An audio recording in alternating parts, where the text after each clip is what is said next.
Hello, good afternoon, नमस्कार, आदाब। मेरा नाम है आरजे राज। आप देख रहे हैं 1369th episode of Nagpur most happening Facebook live show, जिसका नाम है राज की बात, विमेन ऑफ द ईयर के साथ। धन्यवाद करता हूं मैं पारेख ब्रदर्स जूलर्स का। पारेख ब्रदर्स जूलर्स प्रेजेंट्स राज की बात in association with Antra Multi Services. Also a big thank you to Hamper Ride, Vanidhi Rathi, Mampi Reusable Diapers for Children and LIC बोले तो विनय साहू। चलिए मुलाकात करते हैं हमारी आज की मेहमान से। थोड़ा सा परिचय उनका दे दूं। मेरी आज की मेहमान है doctor Swati Dharmadhikari. She is an officiating principle of Tripura college of social works. Also, she is an MA, an MPhil, an MSW, a PhD, and also a president of Rubru, which is the human library thing happening in Nagpur.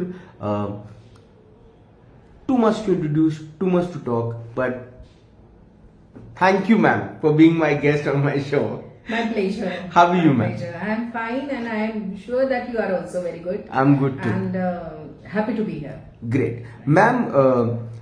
Swati Dharmadhikari ma'am के बारे में हम जाने उससे पहले हम ma'am के बचपन से जो वक्त रहा है, पापा के साथ, पापा की गुड़िया पूरे महाराष्ट्र में जो घूमी है, उसके ऊपर में बात करेंगे। मराठी में कहते हैं 12 गावचं पाणी. So like that it was, and my father used to got transferred. So he was in judiciary. So 3 yearly transfers होती थी. So we had been to various places in Maharashtra. So my graduation is from Marathwada University. Then I had been to Jalgaon also. We had been to Akola also, Bhandara, Akola, Aurangabad, Jalgaon, and now we settled in Nagpur. And the childhood was very, I would say, happy with the parents I had. Like my mother also was a very well-read person, and she wanted to be a teacher, but because of transfer she could not pursue that. And that is it. Only one thing was there, like we lost my brother, who suffered cancer, and we lost him when I was in, 7th standard, maybe 5th standard, 7th standard. So that was the time. So that was painful memory. Otherwise, it was wonderful. Ma'am, एक तो हर कुछ सालों में शहर बदलना, जगह बदलना, दोस्त बदलना, कितना अनकंफर्टेबल होता था वो वक्त। भले ही नए शहर की नई एक्साइटमेंट होती है, एक नई वाइब, एक नई हवा, लेकिन जब पुराने दोस्त छूट जाएं, यादें छूट जाएं, वो घर छूट जाए, वो घर का आंगन छूट जाए, क्या क्या चीजें दुख देती हैं? बहुत कुछ नहीं। I miss my childhood friends of course, और शायद वही वजह थी कि मैंने पार्टनर जब चूज करने की बात आई तो मैंने कह दिया कि I want to marry a person who will not be transferred anywhere, settle in a place and I will be with the person. So that was my choice. But anyways, I do miss those things. But one thing is sure, that helped me to be a more social person.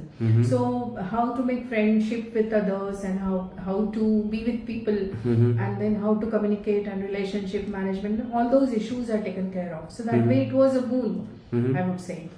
So, ma'am, जब आप ये पढ़ाई कर रही थी, जब आपने अपनी शिक्षा हासिल करना शुरू करी, so ma'am, why did you choose arts?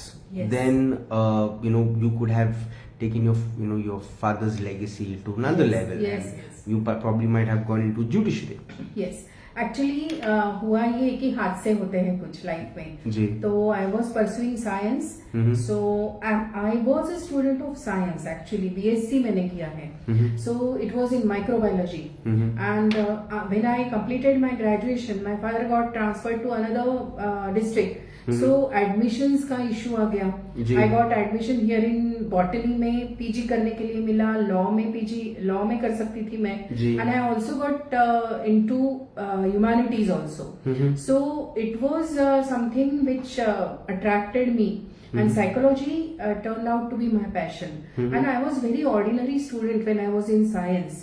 When I joined humanities, I was meritorious student. I stood first in MA, also in MPhil. So that is how I think my choice was appropriate to join humanities. Ma'am, जब humanities join किया, ma'am कई बार हमें जिंदगी के बारे में वो भी चीजें जानने को मिलती है जो एक सोशल वर्कर को ही पता रहती है। Absolutely. और मैम सोशल वर्कर को चीजें पता जो रहती हैं और जो वो बात लोगों तक पहुंचाना चाहता है, तो मैम उसमें असफलताएं ज्यादा है ना कि सफलताएं। क्योंकि जो एक्सेप्टेंस है लोगों का वो बहुत कम है। जो सोसाइटी से जुड़े मुद्दे हैं उनको लेकर समझने की क्षमता भी कम है और इच्छा भी कम है। मैम फिर आपने वो पढ़ाई क्यों की? पढ़ाई करते वक्त टू बी ऑनेस्ट ये सब नहीं था जहन में, but when I pursued that पूरा साइकोलॉजी पढ़ा तो then I came to know that there are many vulnerable people, then there are sections of society. When I joined this college in 1990, that time I was for the first time maybe interacting with vulnerable groups. So social work deals with all those vulnerable groups and empowering them. Then सक्षमीकरण की प्रक्रिया उनकी पता लगती है और वो बहुत ज्यादा एक सेटिस्फैक्शन मिला कि इन लोगों की मदद करना, इन लोगों तक पहुंचना और उनको बोलने के लिए एक प्लेटफॉर्म देना। सो that was something which was actually wonderful for me.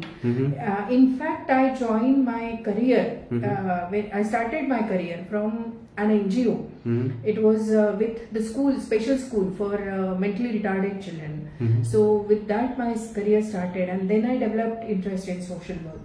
So this is wonderful forum, this is wonderful I would say profession to be in, and I would request all my friends, all the youngsters to be in the profession which deals with humanness, I would say.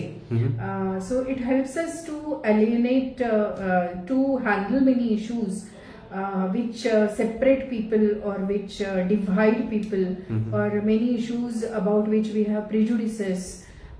Helping people to speak about it is one thing, and bringing society to acceptance level is another thing. I think Rubaru is dealing with that only. Rubaru Human Library, with that we are doing this, that we are inviting people, those who have gone through very hardships, those who have done wonderful exemplary work, we are inviting them. They are the human books with us, and they are featured. Then we also invite people to interact with them so they can have first hand interaction with them. For example, LGBTQ issue, or somebody who is visually challenged, how is the person's life journey and what could be the challenges for the person, and how society should be more responsible for them. So all these processes, it was I would say an honor for me to handle all these situations and be part of the processes of empowerment.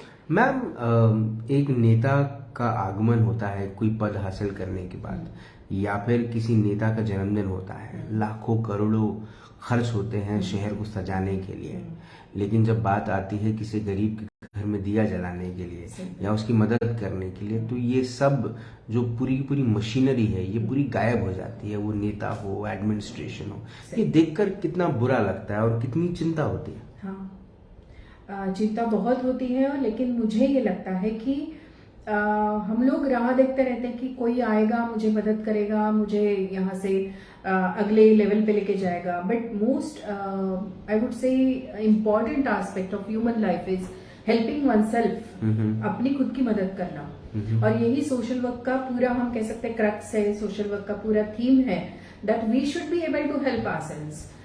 एक जो helplessness की बात है, being a psychologist, I know that at many times it is our perceived helplessness. It is not the situation. It is our thinking. It is our interpretation of the situation which is making it more vulnerable or making it very difficult for us. So changing the perception of the person is very important. Then maybe there are many resources around us and we do not reach up to them. So identifying those resources for the person, then awareness creation about those, and linking those resources and the person, this I think is the most important aspect, and we should focus on that.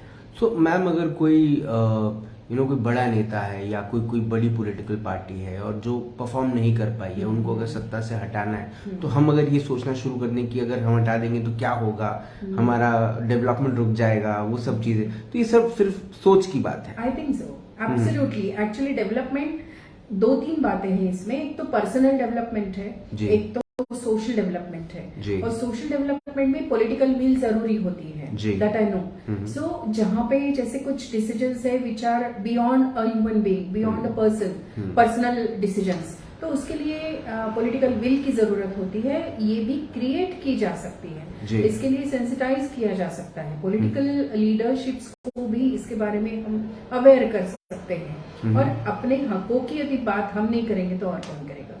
Ma'am, आप एक ऐसे परिवार से आती है जहाँ पर judiciary, हाँ। एक व्यक्ति विशेष, आपके पिताश्री जुडिशरी में थे। मैम, सनी देओल का डायलॉग है तारीख पे तारीख, और वो डायलॉग से लोग कहीं ना कहीं त्रस्त है। लोग जब पूरा का पूरा हमारा सिस्टम देखते हैं, लॉ का लीगल सिस्टम जिस तरह से देखते हैं, मैम बड़ा दुर्भाग्यपूर्ण लगता है, दुखद होता है कि इतने करोड़ों केसेस पेंडिंग चल रहे हैं। yes. हमारी जितनी भी कोर्ट्स हैं वो स्पीड कोर्ट्स क्यों नहीं बन जाते? सही बात। मैं कुछ एक्सपीरियंसेस बताना चाहूंगी which are in line to what you have been saying, that I have worked as a district juvenile justice board member also, so where juvenile were tried and उनकी केसेस आती थी सामने। तो उसमें एक अनुभव मेरा मैं शेयर करना चाहूंगी कि विदर्भ सेपरेट आंदोलन जब पहले शुरू हुआ था, I think Jambuantarav Bhutte sir was there, and there was one agitation. So in that agitation, one person was caught, and one child was caught, and that child was brought for trial. उसकी trial जो चली, when I was as a JGB member, so that time he came with his family, and still the case was going on. Oh my God. तो ये judiciary हमारी है, लेकिन ये जो अभी बदलाव आ रहे हैं जुडिशियल सिस्टम में आ रहे हैं, हमारे जो इंस्ट्रूमेंट्स है, हमारे जो लॉज है, जुवेनाइल जस्टिस एक्ट में भी काफी सारे अभी बदलाव आए हैं जिससे रिड्रेसल्स काफी फास्ट हो गए। I am also going to Bharosa cell as a counsellor, where women come and they have, I would say that many kinds of services are available at the place. तो Bharosa initiative has reduced the litigations, ये भी मैं आपको बताऊं। तो ऐसे कुछ हमारे मैकेनिज्म्स हम लाते हैं सोसाइटी में, so that those are very helpful.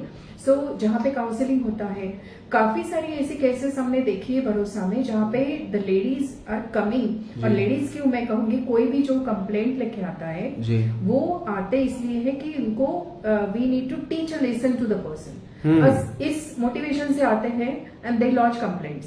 तो ये सब जो लिटिगेशन है वो कम हो गया भरोसा के कारण। तो ये जो हमारे मैकेनिज्म्स है, we have to evolve, it's a process of, I would say, evolution, and we learn from our experiences in the past, so there are many updations also. Ma'am, आपको ऐसा लगता है कि कोर्ट्स और पुलिस के बीच में कोई एक ऐसा प्लेटफॉर्म होना चाहिए, या एक ऐसा डिपार्टमेंट होना चाहिए, या कोई एक ऐसा एक सेंटर होना चाहिए जहां पर कई सारे ऐसे केसेस हैं जो सिविल केसेस हैं, उनका निपटारा हो सके? मैम, नहीं लगता आपको? लगता तो है, ऐसे मैकेनिज्म्स होने चाहिए जहां जहां पे पॉसिबल है वहां पे ये किया गया है, लेकिन जिसमें 138 के केसेस हैं, किसी के जमीन जायदाद के केसेस हैं। ये जो बातें हैं, जैसे कुछ बातें ऐसी हैं कि जिसपे हम कर सकते हैं, डिस्कशन करके एंड हो सकता है, but where there are like both the parties are like तुल्यबल है, और उनमें जब घमासान चलता है तो ये थोड़े ही समय में इसको निपटाना without referring to the procedures, जो कोर्ट की प्रोसीजर्स है उसको हम ना करते हुए यदि करेंगे तो शायद हमारा जो प्रिंसिपल है लॉ का, शायद वो डिफीट होगा कि किसी एक बंदे को जो कि कह सकते हैं कि इनोसेंट है, उसको हमें पनिशमेंट नहीं देनी चाहिए, तो ये डिफीट हो सकता है। तो ऐसे मैकेनिज्म्स जहां जहां पॉसिबल है हो सकते हैं, लेकिन हर बार ये पॉसिबल नहीं हो सकता। मैम, लिखना भी शुरू किया आपने, you are an author also, उसके बारे में थोड़ा बताएं। हाँ, लिखना I started way back in 1990 only. I started with writing for mentally challenge children, उनका डे सेलिब्रेशन, उनके लिए जो होता है डे ऑब्जर्व, सेलिब्रेशन नहीं ऑब्जर्व किया जाता है, जो मतिमंद बच्चों के लिए दिन होता है, तो उस पर मैंने पहला आर्टिकल लिखा था। After that I started writing on the issues of psychological dimensions, counselling के इश्यूज हैं, जो केसेस मैंने हैंडल किए ओवर द ईयर, जैसे श्रद्धानंद अनाथालय की हाईकोर्ट कमेटी में थी मैं जी। तो वहां पे जो मैंने children in need of care and protection जिसको कहा जाता है ऐसे बच्चों को हैंडल किया। देन जुवेनाइल जस्टिस बोर्ड में मैंने काफी बच्चों की केसेस मैंने हैंडल की और उसके बाद में भरोसा का था।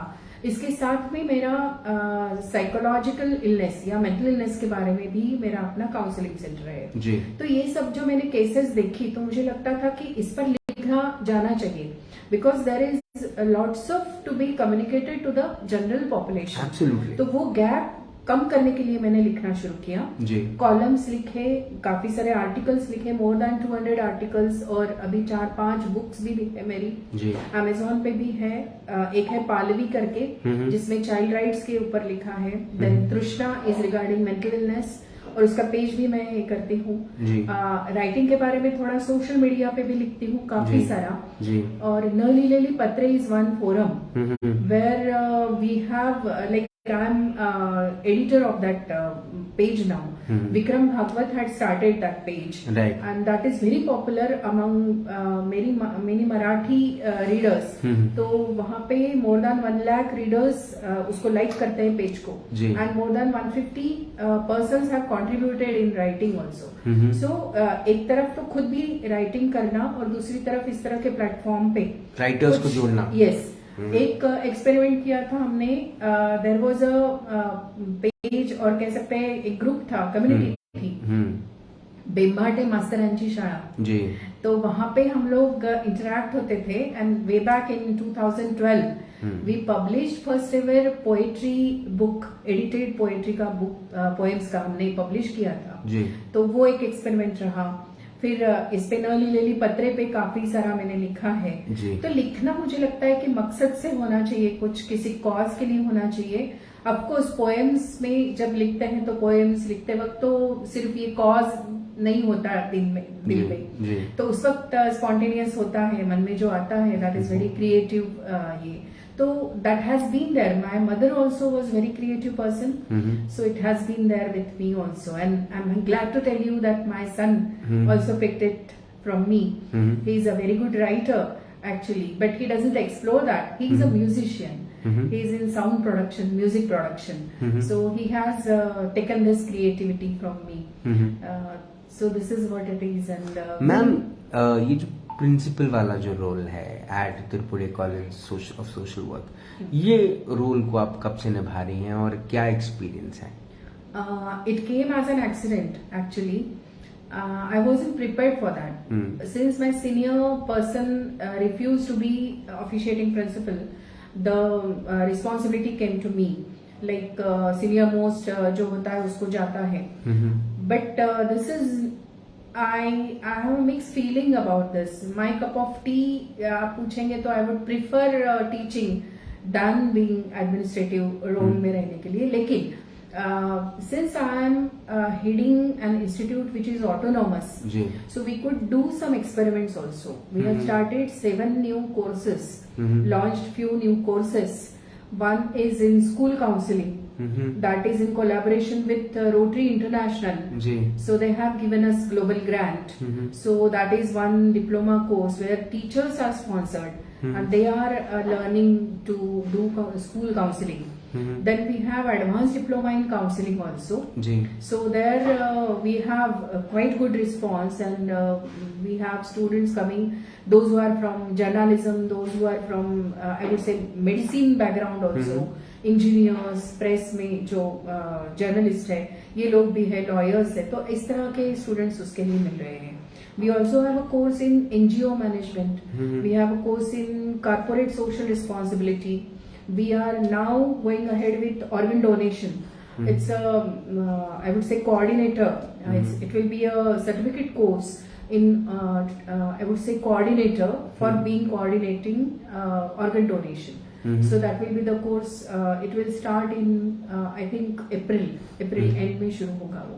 मैम ये सब करना पॉसिबल हुआ मुझे just because I am in the leading position. जी मैम, ये जो कोर्सेज आपने अभी बताई मैं बड़े इंटरेस्ट से सुन रहा हूँ आपका पूरा इंटरव्यू. ये मेरे लिए ज्यादा इंटरेस्टिंग था इस किस्म के कोर्सेज, क्योंकि ये ट्रेडिशनल कोर्सेज नहीं है, ये थोड़े से ऐसे कोर्सेज हैं कि अगर आपकी रुचि है तो आप इसमें आ जाइए, है ना। और मैम ये सब कोर्सेज जो है ये फ्यूचर के लिए और प्रेजेंट के लिए इट्स द नीड। मैम मुझे ऐसा लगता है कि जिन लोगों ने ये कोर्सेज कर लिए वो किस लेवल पे जाएंगे ये वो आज उसका अनुमान ही नहीं लगा सकते हैं उसके लिए। बिल्कुल एक्चुअली, और ये तो ऐसा है कि जैसे एक स्टूडेंट ने ऑर्गन डोनेशन पे कहीं एक अपॉर्चुनिटी के लिए एक सर्टिफिकेट कोर्स कर लिया था उसने, तो now he has got a job just because he has done that course. तो ऐसे अपॉर्चुनिटीज मिल रही है। CSR you know that it has potentials, कितना पोटेंशियल्स है जी। तो ये सभी सोशल वर्क के स्टूडेंट्स के लिए भी ओपन है।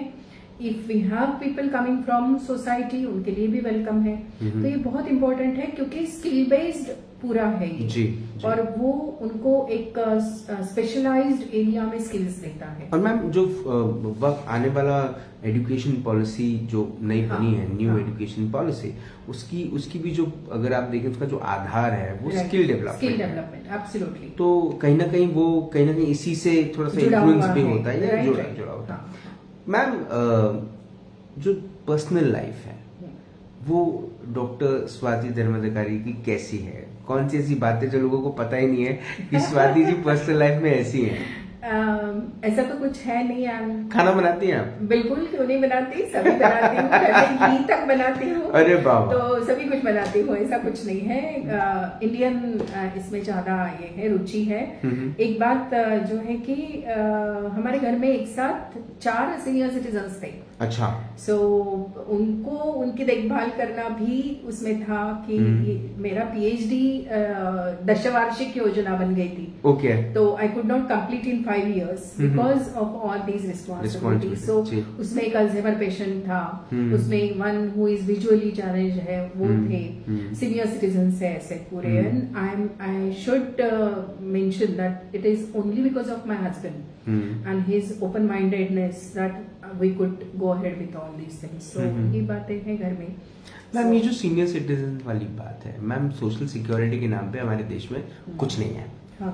अगर आप पेंशनधारी हैं तो ठीक है, सही बात। नहीं तो अगर आप बिजनेसमैन हैं या आपने प्राइवेट जगह नौकरी करी है तो आपको अपने बच्चों के सहारे अपना जीवन व्यतीत करना होगा। या फिर आपकी सेविंग्स जो आपने करी, सरकार तो आपकी मदद के नाम पे आपको ठेंगा दिखा देती है, आपको जीरो है, आपको सपोर्ट एकदम से जीरो नहीं है। नहीं मैम, जितना है वो जीरो मैम दे रहा, बट इट इज मीगर, यानी सस्टेन करने के लिए it is nothing. But ma'am दिन पे दिन वृद्ध आश्रम की, सेकेंड इनिंग होम की जो जरूरत है वो बढ़ती जा रही है। हम देख रहे हैं कि बहुत ज्यादा जो वृद्ध हैं वो घर में तनाव में जी रहे हैं। राइट। क्योंकि बड़ों के पास जो जो काम पूर्ति बच्चे हैं उनके पास वक्त नहीं है, उनके पास खुद के लिए बस थोड़ा सा ही वक्त बचता है, मैक्सिमम तो उनका काम करने में और करियर में ही लग जाता है। लेकिन जो पेरेंट्स हैं वो कितना टेलीविजन देखेंगे और कितना मोबाइल पर रहेंगे, वो एक बड़े तनाव में जी रहे हैं। मैम इसको किस तरह से देखती हैं? ये तो बढ़ेगा और है ना, ये तो बढ़ने वाला है। क्योंकि क्या है कि आज जैसे हम देख रहे हैं कि न्यूक्लियर फैमिलीज है और बच्चे भी ज्यादा नहीं, एक सिंगल बच्चा है, ज्यादा से ज्यादा घरों में 2 बच्चे हैं और वो भी शादी या उनके नौकरी के लिए बाहर जाते हैं। सो द एल्डर्स और senior citizens are left alone at home. So मुझे लगता है कि कॉलोनीज होनी चाहिए where they can have I would say a society where only senior citizens are staying there, but they are helping each others. तो ये तो होना ही है। ओल्ड एज होम शायद नहीं मैं परसीव कर रही, लेकिन इस तरह की कम्युनिटी में हम यदि अरेंज करते हैं कि कुछ जगह हो कि जहाँ पे senior citizens are there and there are many new initiatives from many philanthropic persons also, कि जैसे सीनियर सिटीजन्स है कहीं पता लगता है तो दे से कि आप हमें दे दो, आपकी जो भी रिक्वायरमेंट है हम लोग लाके देंगे, आपको मेडिसिन लाके देंगे या जो भी आपकी मदद करेंगे। सो ये हमारा एक यानी सोशल सपोर्ट की बात आती है यहाँ पे। हम लोग हर चीज के लिए गवर्नमेंट की तरफ देखेंगे, हर चीज के लिए हम किसी को कोसेंगे कि हमारे बच्चे नहीं आ पा रहे तो हम कैसे रहेंगे। तो शायद ये मुझे लगता है कि सोशल रिस्पॉन्सिबिलिटी जिसको हम कहेंगे तो इस तरह से आनी चाहिए कि वहाँ का जो माहौल है, वहाँ की जो कम्युनिटी है, वो मोहल्ला कह सकते हैं या उनके रिलेटिव्स कह सकते हैं, इन्होंने उनकी रिस्पॉन्सिबिलिटी थोड़ी थोड़ी उठानी चाहिए और ये यदि बढ़ेगा तो बहुत अच्छा होगा। आजकल हेल्पलाइंस भी आ गई है उनको मदद करने के लिए, लेकिन सिक्योरिटी के लिए, यस सिक्योरिटी के लिए, but I do agree that the situation is becoming worse. Ma'am एक बात आपने कही कि सरकार की तरफ हर चीज के लिए हम उम्मीद की नजर से देखते हैं, पर मैम मुझे ऐसा लगता है कि हम इसीलिए देखते हैं क्योंकि मुझे ऐसा लगता है कि विदेशों में मैम हर आदमी टैक्स भरता है। यस। हमारे देश में मैम उन चीजों की कमी है। यहाँ पर लोग टैक्स से भागते हैं। सरकार को क्यों दे पैसे? क्योंकि हमारे यहाँ मैम लोगों को कहीं ना कहीं ऐसा लगता है कि उनका दिया हुआ टैक्स किसी नेता की जेब में चला जाएगा, जो एक बहुत दुर्भाग्य की बात है कि हमारे यहाँ करप्शन जो है वो मैम मतलब हद से ज्यादा है, चरम सीमा पे है। हाँ। और वो इस तरह से है कि अब मैम मुझे ऐसा लगता है कि किसी को कोई क्राइम करने से पहले भी ज्यादा सोचने की जरूरत नहीं पड़ती, क्योंकि उनको मालूम है कि उनके पैसे उनके पास हैं, जीवन भर केस लड़ लेंगे और चला लेंगे। यहाँ सब चलता है, जो बड़े दुख की बात है। सही बात। मैम अब चूंकि इतनी सारी चीजें there in the bucket list, एक तरफ कॉलेज की जिम्मेदारी, एक तरफ रूबरू से ह्यूमन लाइब्रेरी को लोगों तक पहुंचाना, ह्यूमन बुक्स को लोगों तक पहुंचाना, तीसरा आप लिख रही हैं और उस तरीके के प्लेटफॉर्म से जुड़ा रहना, फिर सोशल वर्क से जुड़ा रहना, और आपका क्लिनिकल साइकोलॉजी जो चल रही है वो भी, और क्या और लिखना है, क्योंकि काफी कुछ अब तक बटोर लिया है, उसको लिखने के लिए समय नहीं मिल रहा है, ऐसा हो रहा है। तो वो तो है, और विश लिस्ट में अभी बहुत कुछ नहीं है, जो है उसको ही अच्छे से निभाएं। कुछ नए हम बुक्स लिख पाए 2 लेवल पे, एक तो यानी टेक्स्ट बुक्स कह सकते हैं जी, ये है, या फिर कुछ इश्यूज अभी भी है जो जिसपे लिखा जा सकता है, ललित मराठी मध्ये म्हणतो आपण, सो उस तरह से लिखना है। कभी कभी लगता है कि शॉर्ट स्टोरीज और लिखी जा सकती है, एक शॉर्ट स्टोरी पे एक शॉर्ट फिल्म भी बनी है, तो वो सब लुक्रेटिव लगता है, लेकिन कभी कभी लगता है कि कुछ नहीं करे, शांति से बैठे रहे। सो वो भी एक बड़ी विश लिस्ट में एक बड़ा मुद्दा है कि कभी तो सुकून से शांति से बैठे तो अच्छा रहेगा, क्योंकि ये सब जो मिल रहा है उसको ग्रास्प करना, उसको एसिमिलेट करना, उससे कुछ निकलना अपने में से, तो वो बहुत इम्पोर्टेंट लगता है कि सुकून से बैठे कभी। मैम ये जो इतने साल आपका विवाहित जो आपका जीवन रहा है मैम, उसमें कहते हैं कि marriage is an institution, I am sure Shri Dharmadhikari आपसे रोज कुछ ना कुछ सीखते होंगे। आपने उनसे क्या सीखा है? क्या सीखा है? मैंने उनसे humbleness, the kind of person he is, very humble, very kind, humour उनका यानी सेंस ऑफ ह्यूमर बहुत अच्छा है। तो हंसाते रहते हैं आपको? बिल्कुल हंसाते रहते हैं, और वो जो है, मैं थोड़ा सा कभी कभी सीरियस हो जाती हूँ, स्ट्रेस में आ जाती हूँ, but he never let me feel stressed, so that way he has been there. तो ये है, मैं तो उनसे बहुत बहुत कुछ सीखा है मैंने। और कभी कभी तो मैं यहाँ तक I will not trust people but he would trust people, तो ये एक उनकी बड़ी बात है कि मैं आसानी से, क्योंकि एक क्लिनिकल बैकग्राउंड से आ रही हूँ, तो मैं जल्दी से लोगों पर विश्वास नहीं करती, but he has that faith in people, और वो एक मुझे लगता है कि बहुत बड़ी बात है। तो उनसे ही मैंने बहुत कुछ सीखा है जीवन में। मैम ये मेरा आखिरी सवाल होगा आपसे। मैम, अगर जिंदगी की सुनहरी किताब लिखी गई और उस किताब में ये नाम लिखा गया डॉक्टर स्वाति धर्माधिकारी, उस एक सुनहरे पन्ने पर ये नाम लिखा गया, उसके नीचे ऐसी कौन सी लाइन, ऐसा कौन सा थॉट, ऐसा कौन सा कोट, ऐसी कौन सी बात लिखी रहनी चाहिए जिसे पढ़ने के बाद लोग आपको याद करें?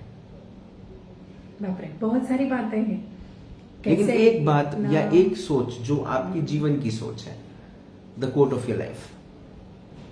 The quote of my life is, happiness is a choice. Is a choice. Yes, and happiness is a habit. Is a habit. Yeah. तो ये लिखें, थोड़ा इलैबोरेट करें इसको। क्योंकि हम लोग कोसते रहते हैं अपनी सिचुएशंस को, वी से कि I am not happy because so and so has done so and so, so much bad to me, और मैंने इतना किया, लोगों ने मुझे कुछ नहीं दिया. सो एक डिससेटिस्फैक्शन लोगों के मन में रहता है जी. एंड क्रीपिंग की आदत होती है, अनहैप्पीनेस होता है. They are not, I would say, grateful for the things they have got. तो ये एक हैबिट हमने यदि बनाई कि we are grateful for whatever we have, या फिर जो हम जैसे कहते हैं ना, हाउस के बारे में कहा जाता है नीरक्षीर विवेक है. हाउस को आप पानी और दूध मिला के दो जी. तो उसमें से सिर्फ वो दूध पिएगा जी, पानी छोड़ देगा. बिल्कुल. So that should be our approach कि हम सिर्फ हैप्पीनेस को बटोरे. आनंद निर्माण हो सकता है, आनंद को निर्माण किया जा सकता है. उसके लिए हमें आदत डालनी होती है कि मेरे पास आज जो है उसमें मैं समाधान कहाँ ढूंढूं. बहुत बढ़िया. तो this is what I want कि happiness is a choice and happiness is a habit. Yes ma'am, बहुत कुछ था आपसे बात करने के लिए, लेकिन मेरी मजबूरी वक्त की होती है. और आपने इतना समय दिया और मुझे ये अपॉर्चुनिटी मिली कि मैं आपके शो में आऊं. I think that's an honour in itself.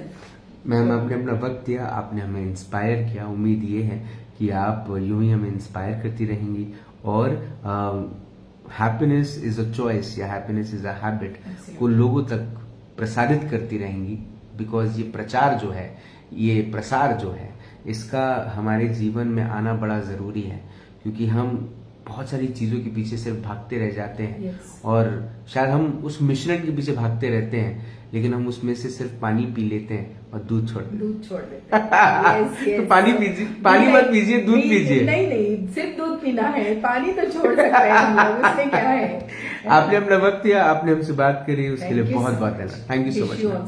Thank you ma'am. Doctor Swati Dharmadhikari ma'am से बात हुई, मुलाकात हुई in this exclusive episode of राज की बात. She is not just a woman of the year, I think she is a super woman of the year. किसी ने बड़ा खूब लिखा है कि बिना जले भभूति नहीं, बिना जले भभूति नहीं और बिना चले अनुभूति नहीं. इतनी खूबसूरत बात है कि एक इंसान अपनी एक जीवन के जितने समय उन्हें मिले, उन्हें हर बार कोई एक नई चीज अपनी जिंदगी में, नई चीज को अपने जीवन में आमंत्रित किया और साथ ही साथ उस पर काम भी किया.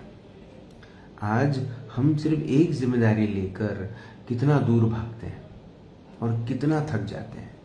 आप उनके बारे में सोचिए जो कई सारी जिम्मेदारियां लेकर चलते हैं, और वो जिम्मेदारी सिर्फ अपनी नहीं है, अपने काम की नहीं, अपने घर की नहीं, अपने परिवार की नहीं, लेकिन अपने समाज की भी. सोशल वर्क का एक कॉलेज है नागपुर में, Tripure institute of social work. यहाँ पर ऐसे लोग आकर पढ़ते हैं जो सोशल वर्क से जुड़ते हैं. ये जब आप किसी से मुलाकात करते हैं और आप उनसे पूछते हैं कि आप क्या करते हैं, तो कोई अगर ये कहे कि I am into social work, आपके दिमाग में कुछ अगला कुछ आता ही नहीं है. आपके हिसाब से वो लोग ऐसे लोग होते हैं जो या नेता बनने के कगार पे रहते हैं, या फिर वो समाज के दर्द को अपने अंदर लेके चलते हैं. लेकिन दूसरा जो पहलू है, ये तो पानी है, दर्द को लेकर चलना तो पानी है, लेकिन जो दूध है, जो असल है, जो सुख है, उसको भी देना ये अपने आप में बहुत चैलेंजिंग है. हम सोशल वर्क से तो कई सारे लोग जुड़ते हैं. मैंने देखे हैं कई सारे ऐसे ऑर्गेनाइजेशंस जहां पर लोग सोशल वर्क करने उतरे हैं, लेकिन उसके बाद उनकी सेल्फीज, उनके पिक्चर्स, उनकी हंसी, उनकी मस्ती ने वो सब काम पे पानी फेर दिया जो वो करने आए थे. समाज के से कई सारे तत्व हैं, समाज के से बहुत सारे एरियाज हैं जहां पर वाकई में ऐसे लोगों की जरूरत है जो ना सिर्फ नेता बन के काम करे, लेकिन उनका दर्द अपनाकर उनकी जिंदगी में सुख देने का काम करे, हंसी देने का काम करे. लेकिन हमारे यहाँ ऐसा कोई करता नजर नहीं आता है, बहुत कम लोग नजर आते हैं और इसीलिए वो सामने नहीं आते हैं.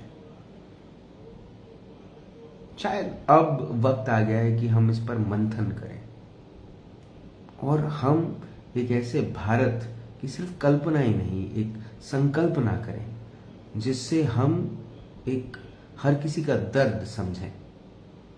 देखिए, बड़ा सीधा है, आपका दिल जो धड़कता है ना, वो अंबानी का भी दिल धड़कता है. ऐसा नहीं है कि वो उसका दिल अलग किस्म से धड़कता होगा क्योंकि वो दुनिया का सबसे अमीर व्यक्ति है। हर इंसान एक जैसा होता है, हर किसी की ज़रूरतें भी एक जैसी होती हैं, कुछ अलग नहीं होती। लेकिन हम कई बार दिशा से भटक जाते हैं और हम भूल जाते हैं कि इस खूबसूरत कलाकृति को बनाने वाले उस ईश्वर ने हमें दुनिया में, पृथ्वी पे क्यों भेजा। आपसे फिर होगी मुलाकात इन राज की बात। तब तक आप अपना ध्यान रखें, सुरक्षित रहें, स्वच्छ रहें, स्वस्थ रहें, मस्त रहें, खुश रहें, व्यस्त रहें, परिवार के साथ एक अच्छा वक्त बिताएं। और अगर आपके परिवार में एक बेटी है जो आपके जॉब से बड़ी तंग आती है क्योंकि आपके जॉब में बहुत सारा ट्रांसफर होता है, हर बार उसे नए दोस्त बनाने पड़ते हैं, हर बार वो अपने आप को एडजस्ट करती है, हर बार वो फिर भी मुस्कुराती है, लेकिन वो अपने जीवन के आने वाले वक्त में एक जिम्मेदारी उठाती है, ना ही सिर्फ खुद की, ना ही सिर्फ अपने परिवार की, ना ही सिर्फ अपने काम की, लेकिन समाज की भी। तो समझिए वो स्वाति धर्माधिकारी बन रही है। जिंदा रहे। जय हिंद।